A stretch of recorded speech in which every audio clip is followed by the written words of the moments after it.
On commence par 3 infos à retenir dans l'actualité et cette sonnette d'alarme tirée par le FMI. La sécurité alimentaire mondiale est en danger. C'est la principale conclusion de son rapport.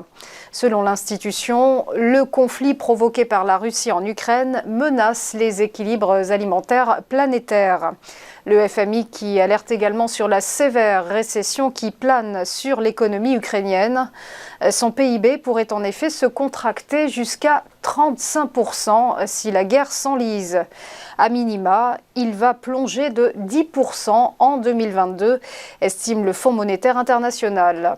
Et ce, uniquement en cas d'une résolution rapide du conflit. À court terme cependant, la viabilité de la dette ne semble pas menacée, indique par ailleurs le FMI. Et c'est dans ce contexte que l'Union européenne s'apprête à durcir ses sanctions contre les groupes pétroliers russes. La nouvelle salve de restrictions doit être annoncée aujourd'hui. Elle vise Rosneft, Transneft et Gazprom. Les États membres de l'UE continueront néanmoins à leur acheter du pétrole. La nouvelle série de sanctions devrait leur bloquer l'accès à tous les investissements européens pour financer des projets de production et d'exploration dans les combustibles fossiles. Rappelons que ces 3 groupes sont déjà soumis à des restrictions fixées par les 27, visant leur accès aux prêts et au financement obligataire. En outre, sachez que de nouvelles sanctions sont attendues en direction des oligarques. Enfin, les déboires continuent pour EDF. 26 milliards d'euros, c'est le montant dont le groupe énergétique va devoir se passer.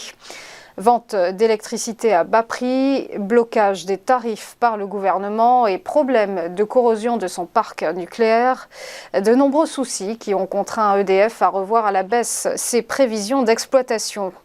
À noter qu'initialement, le coût de ces malheurs était estimé à 18 milliards d'euros. C'est donc une année noire qui se profile pour le géant français. On passe au point bourse et petit rappel de la clôture des marchés hier. Deuxième séance consécutive de hausse pour le CAC 40. L'indice parisien a progressé de plus 1,75%, terminant à 6 369 points.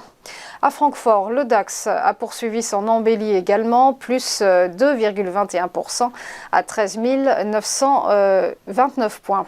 Quant au FTSE londonien, il a gagné plus 0,57%. L'IBEX de Madrid, lui, se hissait de 1,13%.